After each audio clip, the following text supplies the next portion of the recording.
Hello, everyone. I hope you liked my intro music. It's very fitting with what I do.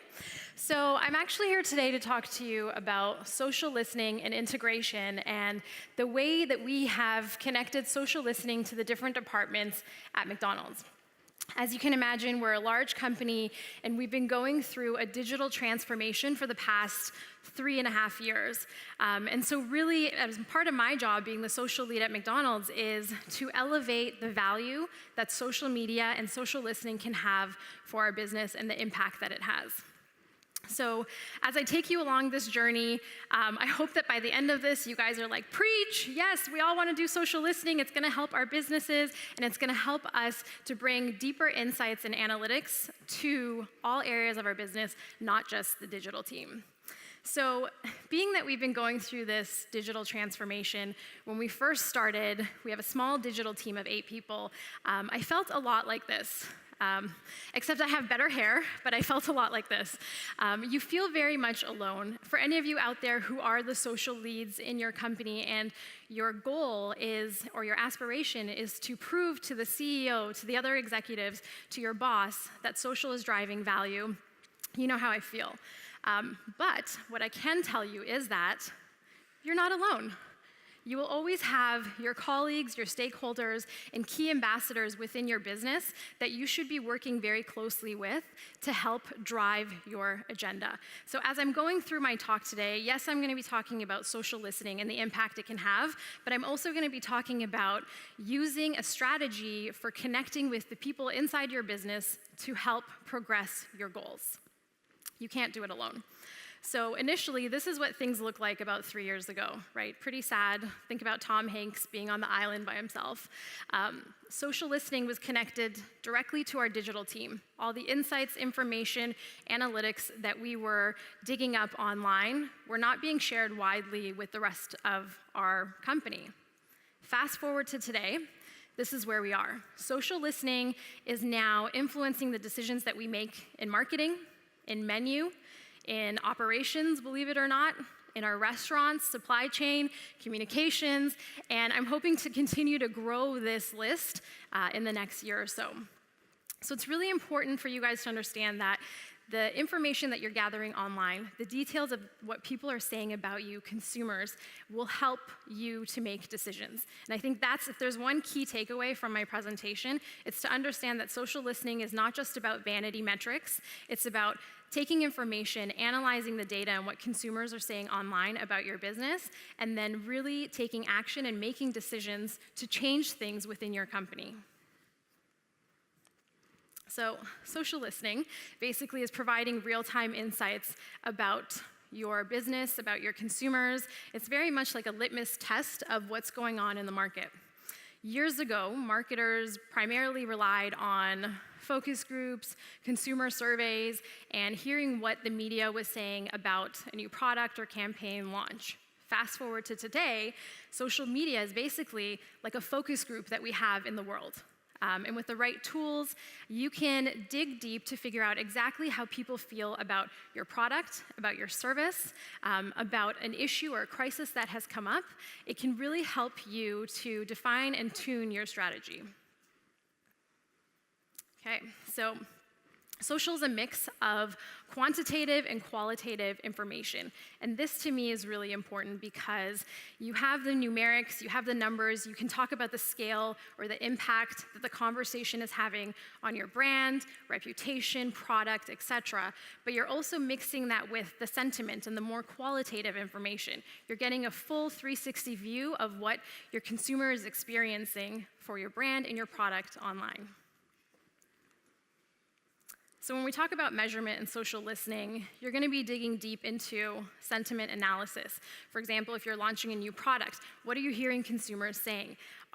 If you launch, let's say, a new app, can you read the sentiment? Is the app that you've launched, is it actually helping with the objective that you had? Are consumers talking about it in a positive way? Are you seeing shifts in the conversation online? What is the size of the conversation?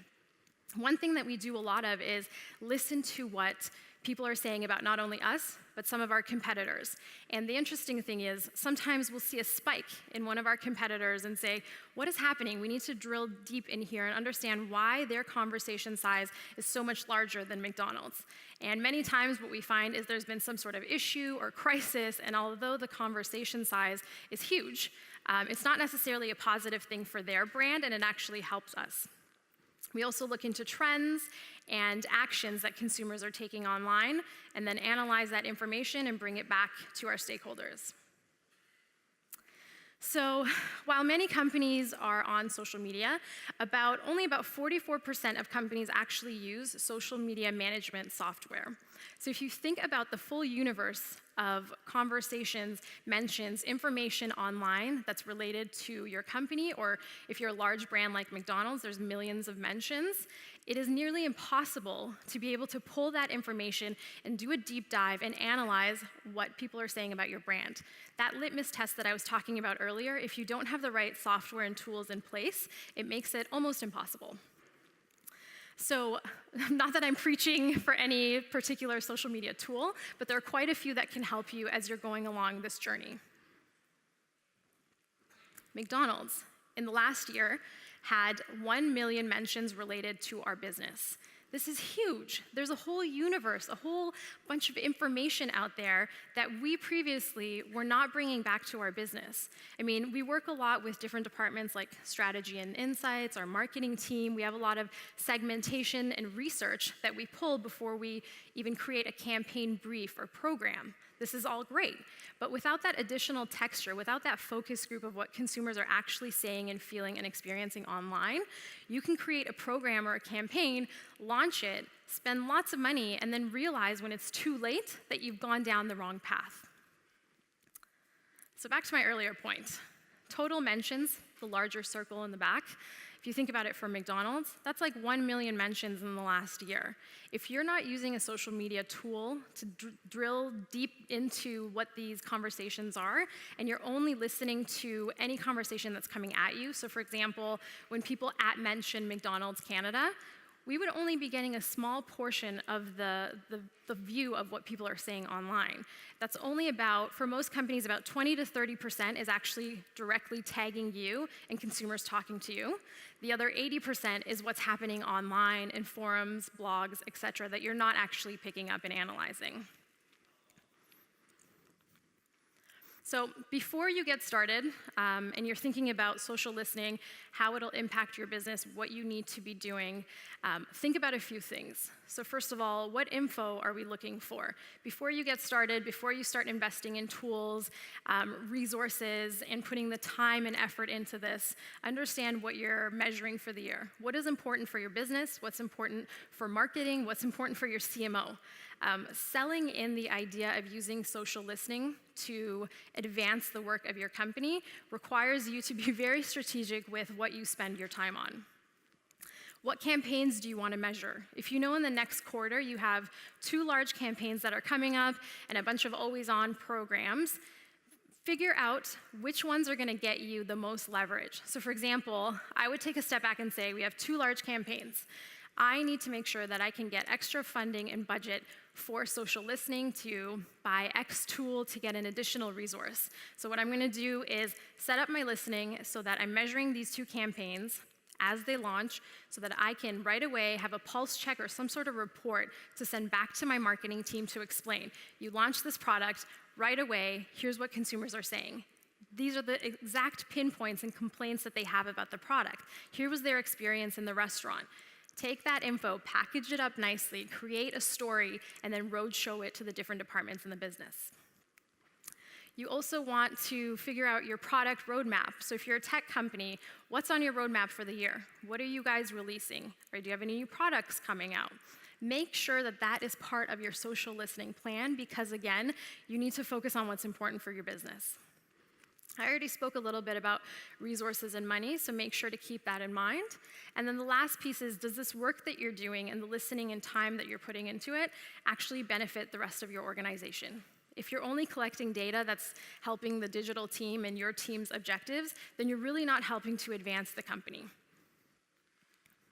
Okay, So social listening, the way that we approach it at McDonald's is there's two sides to it. There's the proactive side, which is where you are setting up your listening. It's almost like an always-on approach for the year. So you know the key things that you're listening into.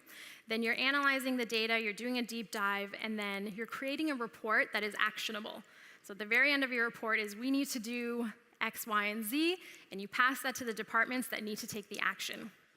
The important thing is, if you're doing social listening, but you're not making a change afterwards, then are you really impacting your business? No. The second part to that is reactive. Reactive is when something's happened. So a campaign has launched, there has been a crisis or an issue, and then you start to listen in and monitor that, pull the key insights, and then have some sort of action. So in terms of proactive listening, this is where I'm going to dig deep into. The areas that we listen to for our business are our products, trends in the industry that we're seeing. We're watching our competitors on a daily basis to see how their campaigns are performing, what is their sentiment, how are consumers feeling about their products in comparison to ours. And we're also doing a check on our brand health. Being that we are a large global brand, it's important for us to understand where we stand with Canadians and how they feel about the quality of our food, how they feel about coming to our restaurants, and our overall brand health. So in terms of the products, it looks very much like this. We actually focus on McNuggets, chicken, all-day breakfast, fries, etc.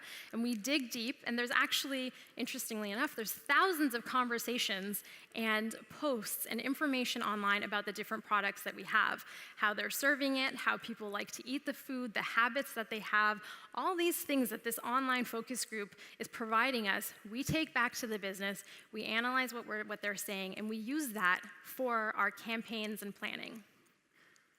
An example for you guys is, there's a campaign that we ran last year and the year before. It's National French Fry Day. It's literally a one-day execution that we have, and the goal of this is to drive conversation about our world-famous fries and to also increase the number of registrations and downloads that we have for our app. So before we went into planning this campaign, we did a lot of research on our consumer group, which was the Gen Z and millennials. We took a lot of the data that we had dug deep on online, paired it with what our strategy and insights team had, paired it with any segmentation data we had, and together we were able to inform our brief before we even created our key message for the campaign, before we even went into creative ideas and design. So as a result, this campaign, in using social listening to drive our efforts, it actually resulted in being one of our most successful app downloading campaigns. Our app was downloaded 7 times higher than any other program that we had, and we also saw an impact on sales in our restaurant. We actually had 79% incremental sales as a result of this one-day execution. Okay, moving on to trends. For us, again, we're looking at what are some trends in the food market overall? What are people saying? What products are trending? We take this information and we share it with our menu team. We have a whole team of people, and their job is specifically to figure out what products resonate with Canadians, what products should we be introducing to our consumers. We also look at overall industry trends. We look at technology trends. What should we be doing better with our mobile app? How can we have a stronger experience in our restaurant through using technology? And we also, like I said, we look at competitors. If one of our competitors, a big Canadian coffee company, is doing really well online, what are they doing? Why are consumers going to them rather than coming to us? What kind of insights can we drag from there? And the last piece is the brand health. We actually specifically listen in on what is the experience in the drive-thru? How do people feel about our employees and our crew? Are they greeting them properly? Can we take that information and relay it back to our training team or our management teams across the country that are working with our crew and employees on a daily basis? For you guys, just so you know, we have about 90,000 crew members across the country. And so this information that we get online, what we hear about people's experiences at the McDonald's in Squamish or the McDonald's in Toronto on Queen and Spadina, we take that data and we actually analyze it, we formulate the trends and what the issues are, and we pass that on to the restaurants. So again, having some sort of action and making a change that then builds our company up the way that it should be. So when we're thinking back to always on listening, You essentially are keeping your finger on the pulse of what your consumers are saying. Without listening to the information, without having the tools to listen to those 1 million mentions in a year, we're missing so much valuable information that we would not be able to bring back and make changes to our company. Okay. So reactive, switching things up a little bit. Reactive, like I mentioned, is when something actually happens. So think about your own companies and where you work right now. You guys launched a campaign. There's a crisis or issue. There is an update, and you've sent out a press release about something that your business is doing. So what you're doing in this case is you are setting up your listening after the fact, after you've launched a program. So for example, we had a Big Mac campaign. After we launched the Big Mac campaign, we were listening online to see what are the news outlets saying about McDonald's, what's happening with our consumers, what are we hearing about the restaurant experience, how's the product built. Social conversations, in our experience, have shown that those trends that we're seeing online, whether there's a spike in positive or negative conversation, directly impacts what we see on the sales side. And that's another reason why, as a business, we are putting more emphasis on drilling deep into what consumers are saying online. An example for you guys is the Seriously Chicken Sandwich. We launched this in the summertime. We've done a lot of consumer testing, menu testing, price testing, anything you can imagine. We have like the most rigorous system before we put anything out into market. Interestingly enough, what we were seeing is consumers were actually having a different experience. Although we spent a year planning this launch, this is the experience that they were getting in the restaurant. So what we did was take all that social listening, all the details that we were getting, all the images of the products that consumers were getting, everything that was good about it, and everything that they wanted us to change. We took that information, and within a day, what we typically do is when we launch a product, within a day or two, we do a health check. So basically, a health check is listening in on a product and making sure that we have a quick report that we can send back to the marketing team, the menu team, and operations. We took that info, shared it with operations. Within an hour, they had a new manager's guide that updated the restaurants on how the product should be served and put together. They sent it out to our 1,400 restaurants across Canada. They then retrained their staff and made sure that everybody knew the right product build, the right amount of guacamole, how the product should be placed together and wrapped. And then the interesting part is, when we first launched this, so much excitement, right? The conversation was like this super positive, going really high. So were our sales. There was a lot of buzz. Everyone was trying this new product. Within a few days, it started to decline. And we also started to notice an increase in negative conversation because of the product people were actually getting from the restaurant. So connecting these two again, once we brought the information back to the business, we were able to make a change, retrain our crew. We actually saw an uplift in sales again. We also saw an uplift in positive conversation. So the two were trending along the same lines. Just as an overview for you guys, I thought this could be pretty helpful. When you're looking at integrating social listening into your campaign, these are some tactical ways that you can actually do this. So in the very beginning stages, as I mentioned, before you even get to briefing and creating what you're going to talk about in your campaign, do a deep dive. Look at what your competitors are doing. Look at the existing conversation of consumers right now. How do they feel about a particular product? Is there any insight that you can gather from that to help you determine what direction your campaign should take? Then do some A/B testing. I think this is just something everyone should be doing anyway. Test out the different pieces of content and creative that you've produced as a result of your social listening. See which one works best. Use that for your launch. Once you've done that and you've launched your product, this is where the reactive listening comes to play. You want to be listening to make sure, again, if there's anything you need to adjust, you need to change out your copy, your creative. Is there something that you need to go back to your web dev team? Are you seeing that your website is not loading properly and consumers are complaining about the experience? Take all that information analysis and make sure to share it internally. And the last piece at the very end is a post report. Most companies, most marketers, they have their post reports based on how many clicks they had on their websites, downloads, sales numbers, etc. But don't forget to also layer on the social listening piece. There's a really interesting quote online that I really like, and it basically says, if you're only looking at what you're monitoring online, you're basically just viewing the trees, but when you incorporate social listening, you get a holistic view. You're looking at the forest, you're getting the big picture.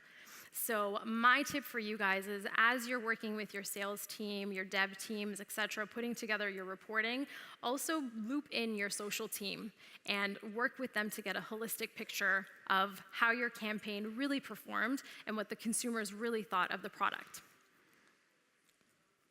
Roadshow your results to the rest of your company. I can't say this enough. I think in order to be successful in driving change within a company, especially anyone else out here who's having a digital journey with their company and they're changing things, you need to be able to be an ambassador for your own work and to be able to share the results and the impact that you've had. So some final tips: don't hoard the data. It's really not helping everyone. You want to make sure that you are being impactful. And to summarize the presentation, I really wanted to just show you guys the benefits that you can have when you have a clear strategy and plan in place for incorporating social listening. So you increase the value of social media. You increase your campaign accuracy because you're speaking to the consumers in the right way about the right things that they want to hear. You're also going to get more money for your social media budget, which for me is really important. You're also going to positively impact sales based on the influence that you've had with internal stakeholders, how well you work with people to make a change. And the very last piece is, if you integrate social data with business insights, I think that is just like the pinnacle, the best thing that you can do for your business and to prove out the value that you have. So everyone from your CEO to your manager to your director will be really pleased with your results, and it just really benefits the business. So thank you for your time. If you guys have any questions, feel free to tweet me.